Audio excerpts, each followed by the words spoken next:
আসসালামু আলাইকুম বন্ধুরা, শান্তির ব্লগ অ্যান্ড রান্নায় জানাই সবাইকে স্বাগত। আজকে আবারও চলে এসেছি আপনাদের মাঝে আর একটা রেসিপি নিয়ে। আজকে আমি করে দেখাবো পুর ভরা একটা মজাদার রেসিপি। তো চলুন রেসিপিটা শুরু করি। আমি এখানে নিয়েছি দুটো আলুটাকে খোসা ছাড়িয়ে ধুয়ে আলুটাকে সেদ্ধ করে নিয়েছি। আমি এখানে দুটো নিয়েছি, আপনারা আপনাদের প্রয়োজন অনুযায়ী নেবেন। আলুটা সেদ্ধ করে নিয়েছি, এরপর আমি একটা ম্যাশার দিয়ে আলুটাকে ভালো করে ম্যাশ করে নেব। তো এই কাজটা আপনারা চাইলে একটা কাঁটা চামচ দিয়ে করতে পারেন বা হাত দিয়েও করতে পারেন। তো আমি এখানে আলুটাকে একটা ম্যাশার দিয়ে ম্যাশ করে নিচ্ছি, কারণ আলুটা ভীষণ গরম আছে। বা আপনারা এখানে গ্রেটার দিয়ে গ্রেট করে নিতেও পারেন। তো ম্যাশার দিয়ে আলুটাকে খুব সুন্দরভাবে ম্যাশ করে নিয়েছি।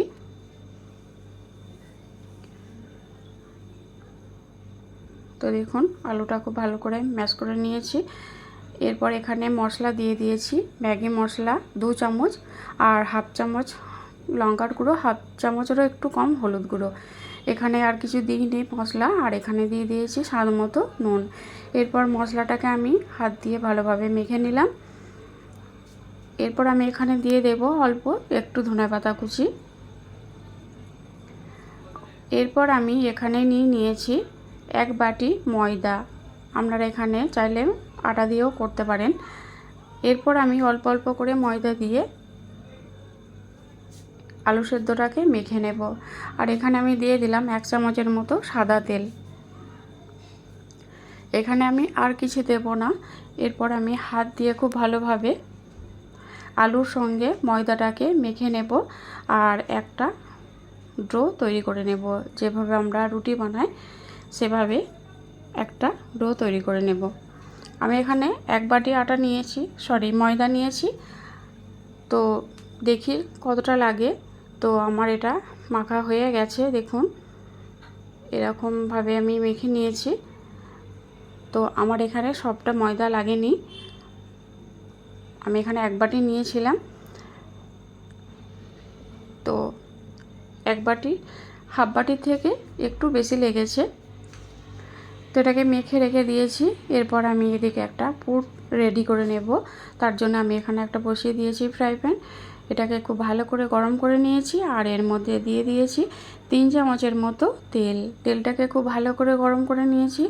এরপর আমি এখানে দিয়ে দিলাম দুটো বড় সাইজের কোচানো পেঁয়াজ, দিয়ে দিলাম স্বাদ মতো নুন।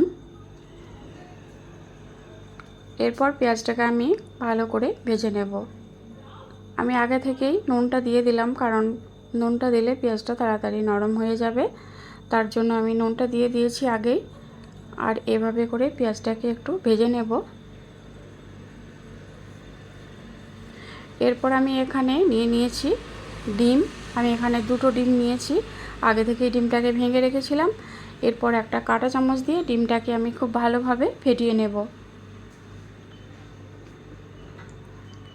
ডিমটাকে ফেটিয়ে নিয়েছি আর পেঁয়াজটা দেখুন অনেকটাই নরম হয়ে এসেছে।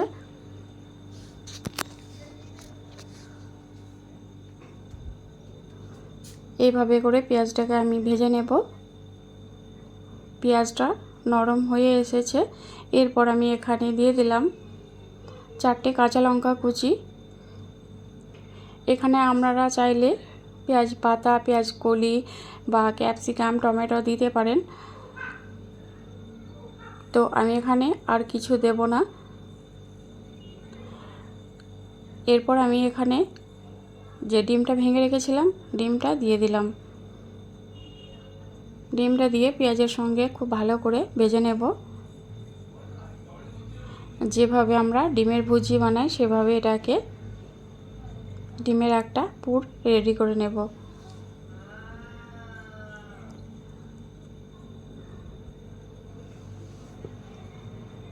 তো এইভাবে এটাকে নেড়ে চেড়ে একটু মিশিয়ে নিলাম। আর আমি আগে থেকে ডিমে নুন দিয়ে রেখেছিলাম আর পেঁয়াজের মধ্যে নুন দিয়েছি, এখানে আর আমি নুন ব্যবহার করব না। এরপর শুধু এখানে দিয়ে দেব ম্যাগি মশলা। আমি এখানে 3 চামচের মতো ম্যাগি মশলা নিয়েছি। আর ম্যাগি মশলাটা দিলে এর স্বাদটা আরও বেশি ভালো লাগবে।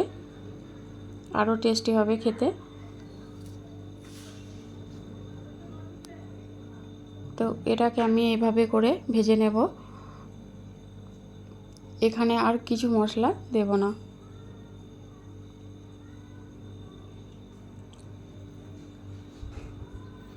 তো ডিমের পুরটা আমার মোটামুটি রেডি হয়ে গেছে। এরপর আমি ডিমের পুরটাকে নামিয়ে নিয়েছি। এরপর এখানে নিয়েছি যেটা আমি ময়দা আর আলু সেদ্ধ মেখে রেখেছিলাম, ডোটা রেডি করে নিয়েছি। আর এখান থেকে লেচি কেটে নেব। এই রকম বড় বড় করে একটু লেচি কেটে নেব। আমি এখানে 4টে লেচি কেটে নিয়েছি। এরপর আমি এখানে একটা লেচি নিয়ে নিলাম, এটাকে একটা রুটি বেলে নেব।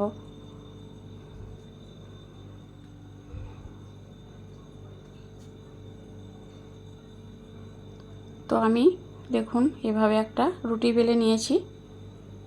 এরকম খুব বেশি পাতলা হবে না, আর খুব বেশি পাতলা করলে এটা ছিঁড়ে যাওয়ার সম্ভাবনা আছে।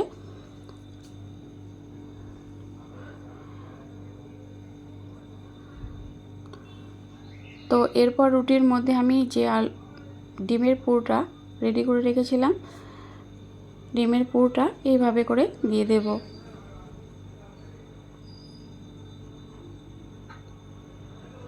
এভাবে করে চারদিকে আমি ডিমের পুরটা দিয়ে দিলাম।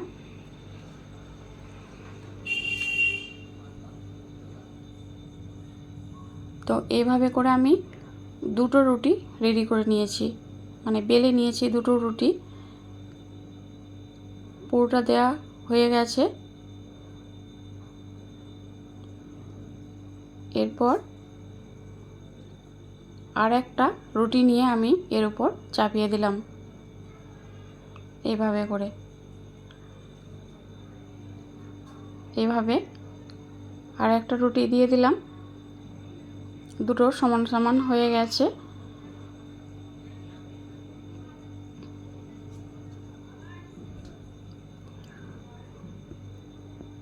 এরপর হাত দিয়ে আমি এগুলোকে একটু চেপে দিলাম।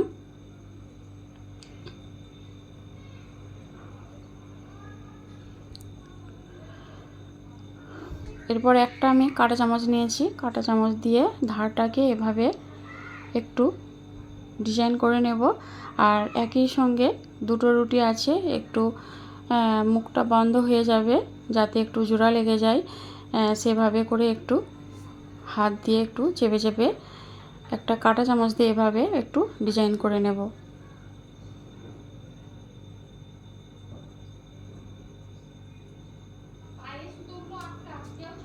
তো এইভাবে করে চারিদিকটা আমি একটা কাঁটা চামচ দিয়ে এভাবে ডিজাইনটা করে নেব, যাতে রুটিটা খুলে না যায় ভাজতে গেলে।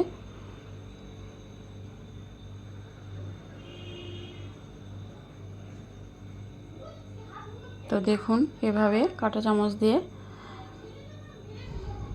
একটা ডিজাইন করে নিয়েছি। এরপর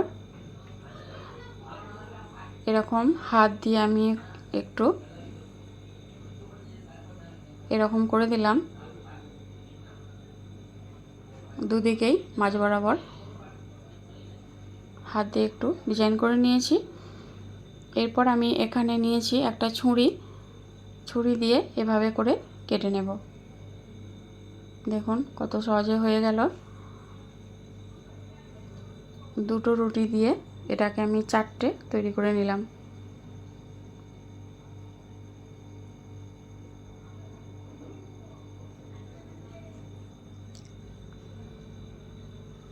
এভাবে করে কেটে নিয়েছি।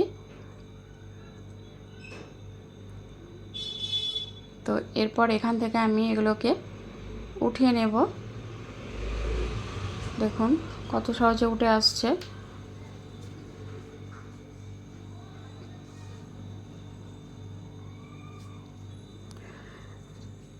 তো এরপর আবারও কাঁটা চামচ দিয়ে এভাবে করে মুখটা আমি বন্ধ করে দেব। তো ডিজাইন হলো, আর এটা মুখটা বন্ধ করে দিলাম যাতে ভাজার সময় পুরগুলো বেরিয়ে না আসে। তো একটা আমার এভাবে রেডি করে নিয়েছি। তো আবারও দ্বিতীয় রুটিটা বেলে নিয়েছি, এরকমভাবে দুটো রুটি বেলে নিতে হবে। নিয়ে আবারও পুর দিয়ে দিয়েছি, পুর দিয়ে এভাবে করে কাঁটা চামচ দিয়ে ডিজাইন করে নিয়েছি, আর হাত দিয়ে এটাকে এভাবে একটু সমান করে নিচ্ছি। এভাবে সমান করে নিয়েছি একটু দাগ দিয়ে। এরপর একটা ছুরি দিয়ে আবারও এভাবে মাঝ বরাবর কেটে নেব। তো কেটে নিয়েছি, হয়ে গেল। তো সবগুলোকেই আমি রেডি করে নিয়েছি। এরপর আমি ভেজে নেব। তার জন্য আমি এখানে একটা ফ্রাই প্যান বসিয়ে দিয়েছি। এটাকে খুব ভালো করে প্রথমে গরম করে নিতে হবে। তারপর শুকনো অবস্থায় এটাকে আমি ভেজে নেব প্রথমে। আর আপনারা যদি কেউ তেল পছন্দ না করেন, শুকনো অবস্থায় রুটির মতো এরকম ভেজে নিয়েও খেতে পারবেন।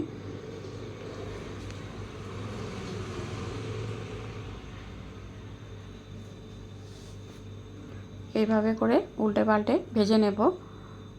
তো প্রথমে আমি তেল দিইনি,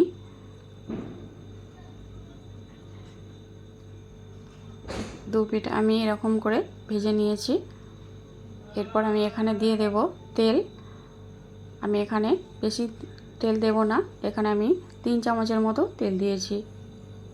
দেখুন, খুব বেশি তেল আমি এখানে দিইনি। আর কেউ যদি বলেন তেল দিয়ে ভাজবো না, এটাকে শুকনো এই অবস্থাতে ভেজে নিতে পারেন, এটাও খেতে ভালো লাগে। তো এইভাবে করে উল্টে পাল্টে ভেজে নেব।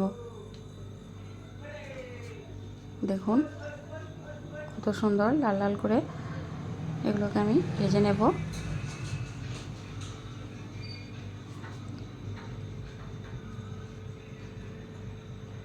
এরকম মচমচে করে এগুলোকে ভেজে নিতে হবে। গ্যাসের আঁচটাকে অবশ্যই মিডিয়ামে রাখতে হবে, না হলে পুড়ে যেতে পারে। তো এক পিঠটা ভাজা হয়ে গেছে আমার, অপর পিঠটা উল্টে দিলাম। তো এগুলো ভাজা হয়ে গেছে, আমি এগুলোকে এখান থেকে উঠিয়ে নেব। তো সবগুলোকে আমি উঠিয়ে নিয়েছি। আবারও পরবর্তী ব্যাচে এগুলোকে আবার ভেজে নেব বাকিগুলো।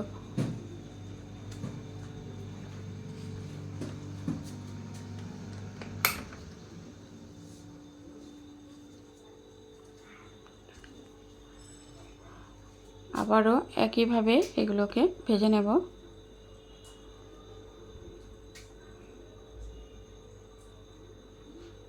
তো বন্ধুরা, রেসিপিটা যদি ভালো লেগে থাকে আপনারা অবশ্যই কমেন্টসে জানাবেন কেমন হয়েছে।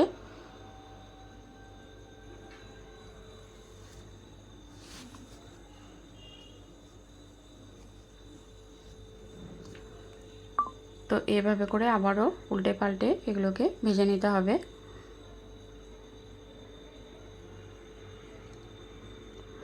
আবারও দিয়ে দিলাম তেল।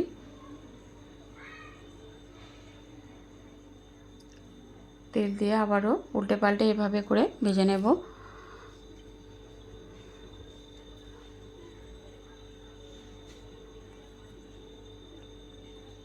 তো দেখুন এগুলো ভাজা হয়ে গেছে প্রায়।